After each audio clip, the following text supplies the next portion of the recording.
A lei que protege crianças e adolescentes na internet, chamada de ECA Digital, entra em vigor nesta terça-feira. Camila Yunes chegando aqui com as informações, quais as regras a partir de agora, nessa discussão interminável sobre o acesso de crianças e adolescentes à internet, mas também, a gente viu a polêmica do ano passado, né, com o influenciador Felca, da exposição dessas crianças na internet. Bem-vinda, Camila, boa noite. Oi, Thiago, boa noite para você, boa noite a todos. Pois é, tanto é que o ECA Digital também é chamada de Lei Felca justamente por conta dessas denúncias que o influenciador fez no ano passado, que culminaram até na prisão do influenciador Ítalo Santos, depois dessas denúncias sobre abuso sexual infantil na exploração da imagem da criança e do adolescente. Então a gente trouxe, Thiago, algumas artes aqui para a gente mostrar alguns pontos do que muda nessa nova diretriz. Olha só, fica proibida a autodeclaração de idade em plataformas digitais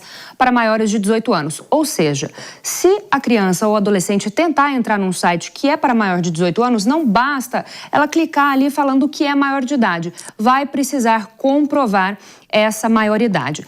O outro ponto, contas de menores de 16 anos devem ser vinculadas às dos responsáveis. Então, quem tiver menos de 16 anos terá a conta vinculada ali ou a do pai ou da mãe para que haja um maior monitoramento, que inclusive é o nosso próximo ponto. Responsáveis poderão limitar o tempo de uso e monitorar as atividades. Essa é uma questão, né, Thiago, muito debatida aí por parte dos especialistas, né, de que muitos dizem que a criança ali, o adolescente sozinhos na rede social, na internet, estão quase expostas aos mesmos perigos ou até maiores, como se elas estivessem ali na rua, sozinhas. Então, há uma preocupação muito grande com este monitoramento. Mas nós temos uma outra tela para mostrar também outras atualizações. Olha só, buscadores devem ocultar conteúdos sexualmente explícitos e exigir verificação de dado. Então, essa também é uma outra determinação que fica estipulada a partir de hoje. Além disso, plataformas de apostas devem impedir cadastro de menores de 18 anos. E o outro ponto é que dados de menores de 18 anos estão vetados para finalidade comercial. Então, há uma preocupação também com relação à proteção de dados desses menores de idade. O descumprimento dessa lei, né, dessa nova determinação, pode culminar em multas de cerca de 10% dos rendimentos totais dessas empresas. Então, Thiago, também ficou estabelecido, né, nessa nova diretriz do ECA Digital, e é importante a gente dizer que o ECA Digital não substitui a legislação que a gente já tem, e também ficou estabelecido que a partir de hoje, essas empresas de tecnologia de informação devem remover imediatamente alguns conteúdos. E a gente está falando de conteúdos relacionados a abuso ou exploração infantil, incitação à violência física, conteúdo pornográfico, uso de drogas, automutilação e suicídio. Então, tudo isso também deve ser retirado do ar e deve ser feita uma notificação às autoridades. Então, mais um passo aí muito importante, né, Thiago, a respeito dessa proteção às nossas crianças e os nossos adolescentes. Eu sei que já a gente tem uma entrevista também muito importante sobre esse assunto para o especialista nos detalhar. Claro, até daqui a pouco, Camila. Até. Bom, e é bom lembrar o seguinte, que nessa terça-feira haveria um evento em Brasília com o presidente Lula para que esse ECA Digital entrasse efetivamente em vigor, mas o presidente segurou por um tempo, pelo menos por 24 horas, e é possível que esse evento se dará nos próximos dias, mas de qualquer forma o ECA está entrando em vigor. E sobre esse assunto, a nossa entrevistada é a advogada especialista em direito digital e proteção de dados,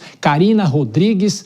Tudo bem, doutora? Como vai? Muito obrigado por estar aqui. E só fazendo um adendo para os nossos ouvintes e espectadores, a senhora tem 4 filhos e sabe na pele, além de ser advogada, sabe na pele qual é a dificuldade e o temor que os pais têm em relação a isso. O avanço de ter um estatuto como esse a partir de agora. Muito boa noite, bem-vinda. Boa noite, obrigada a vocês aí pelo convite. E é bem verdade, talvez a melhor parte de mim aí, né? Tenho quatro filhos, um deles já não é mas nem criança nem adolescente, já está com 19 anos. E aí eu tenho uma menina de 16, que essa sim é configurada como adolescente nos termos da lei, e 2 menores, um de 11 e um de 10. Então, eu tenho 2 chapéus aqui para falar um pouquinho com vocês, o chapéu de mãe e o chapéu aí de advogada. Sem dúvida. Denise. Doutora, boa noite. Eu gostaria de saber, além das restrições que estão sendo colocadas em relação à idade, em relação a postagens, quais os outros instrumentos que podem viabilizar de fato esse controle maior sobre o acesso dos menores de idade e a vulnerabilidade deles frente às redes sociais, se apenas essas restrições são suficientes? Vamos lá, a gente tem bastante modificação, bastante novidade com a entrada em vigor hoje do ECA Digital. A primeira delas, talvez a mais importante, ela é relacionada à responsabilização das plataformas com relação ao conteúdo vinculado e algumas regras, por exemplo, verificação de idade. Outra coisa importante que a lei traz é o direito ali dos pais de terem um controle parental sobre o conteúdo disponibilizado para as crianças. A gente tem algumas problemáticas interessantes aí com relação a essa verificação de idade, por exemplo. Antes da lei, havia ali a autodeclaração, né? Então, qualquer um de nós poderia colocar ali a idade que a gente gostaria de ter ou que pudesse nos dar ali acesso a informações que não foram construídas para o nosso público. Hoje, a partir de hoje, esta autodeclaração não é mais suficiente. As plataformas são responsáveis por criar mecanismos para controlar e verificar a autenticidade dessa idade das crianças. Como, por exemplo, algumas plataformas já colocaram ali vídeos, controle por inteligência artificial. Ou seja, quais os vídeos que aquela criança ou aquele adolescente costuma ali verificar, qual o tempo de acesso à tela, e isso tudo pode ali ajudar um pouco nessa verificação da idade, que é um dos pontos bem importantes ali para a proteção da criança e do adolescente no ambiente digital. Doutora Karina, vou trazer o Cristiano Vilela, que é advogado e pai de 2 filhos santistas, né, Vilela? Exatamente, isso é importante frisar. Boa noite, doutora Karina. Vou também fazer uma pergunta como pai também. Pois olhando um pouco para esse lado da responsabilização dos pais. De que forma o ECA Digital ele acaba dando maior responsabilização aos pais com relação à aprovação de conteúdos, à vinculação das contas ou das atividades dos menores que passam a ter ali algum tipo de referência em relação à aprovação dos pais? É isso mesmo, né? O que ele traz todas as contas de crianças e adolescentes terão que obrigatoriamente estarem vinculadas às contas de um adulto responsável, né? Dos pais ou responsáveis legais. E isso significa que esse controle parental, ele vai ser essencial para delimitar tempo de tela, delimitar conteúdo que aquela criança ou adolescente pode estar ali recebendo, e todos os controles ali que forem necessários para a maior proteção dessas crianças. Doutora, uma dúvida da nossa equipe aqui em relação aos algoritmos. Como que essas grandes empresas vão fazer para atender a tudo isso? A gente vê uma briga muito grande sobre notícias falsas, sobre a responsabilização até o judiciário aqui no Brasil e o Congresso Nacional, que deveria entrar nessa discussão também. Como é que isso vai ser feito? Porque o algoritmo sabe se é uma criança ou se é um adolescente? Imagino que não, né? Temos 2 pontos aqui, né? O primeiro deles elas vão ter que se adequar e encontrar mecanismos eficientes para que este controle de idade seja eficiente, seja eficaz, né? Então, aqui a gente tem até um ponto importante de destacar, porque a gente precisa fazer este controle ou verificação de idade, mas com alguns cuidados para que essas plataformas não colham dados e informações excessivas das crianças e dos adolescentes, que a gente cai ali num outro problema, né? Então, por exemplo, a biometria, né? A biometria, além dela não ser ainda, que é uma opção para esse controle ou para essa verificação da idade do adolescente, ainda que ela não seja algo extremamente acurável hoje, né, extremamente, existe ainda alguns problemas nessa situação de biometria, a gente ainda não tem uma tecnologia super eficiente implementada. Além disso, você está dizendo de uma criança vai lá e faz uma selfie para poder mostrar, um vídeo de selfie para poder mostrar ali qual que é a sua idade, né, e se é compatível com aquilo que foi declarado. Ali você eventualmente está coletando informações excessivas desta criança. Então, existe ali uma situação assim bem complexa que vai precisar ser observada no encontro dessas formas deste controle. O que acontece hoje também, você comentou ali sobre alguns crimes bem complexos, né? A gente cita aqui abuso sexual, sequestro. Esses crimes hoje, pelo ECA, as plataformas têm obrigação de monitorar o conteúdo e notificar as autoridades competentes sobre a veiculação desse conteúdo.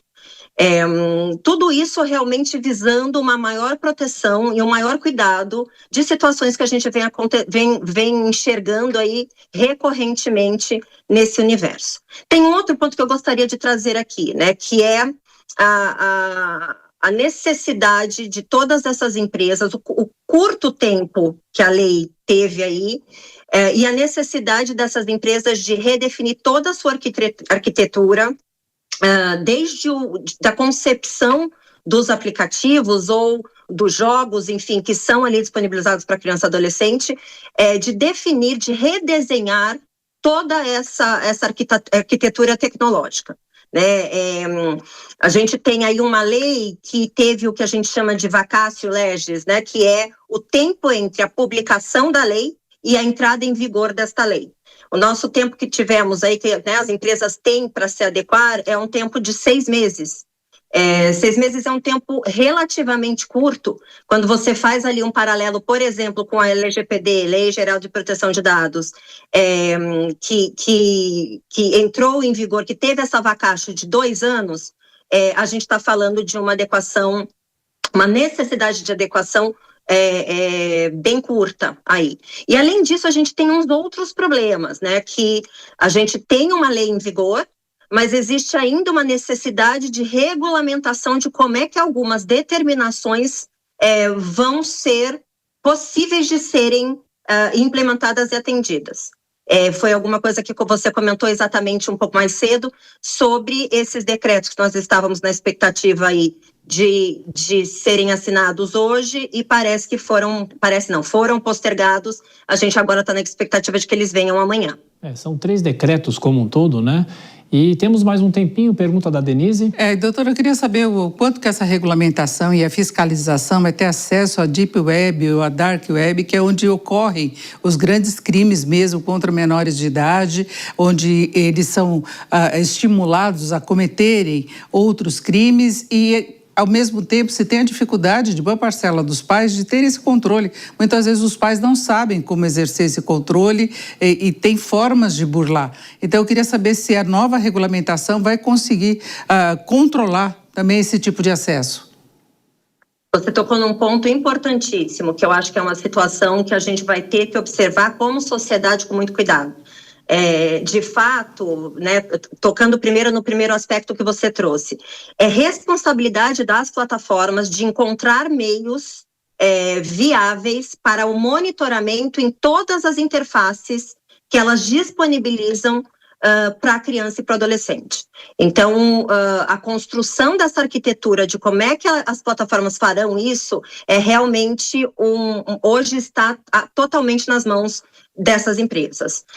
O ponto que eu salientei, que você tocou de forma bem importante, eu penso que essa lei ela veio aí usando não só meu papel de advogada, como meu papel de mãe também. Essa lei ela veio com uma força bem interessante, com um cuidado interessante de ajudar os pais neste controle, nesta educação online de seus filhos. Como você bem sinalizou, nós temos uma sociedade com uma população que muitas vezes não tem tanto acesso à informação. Quando você fala eventualmente de cognição,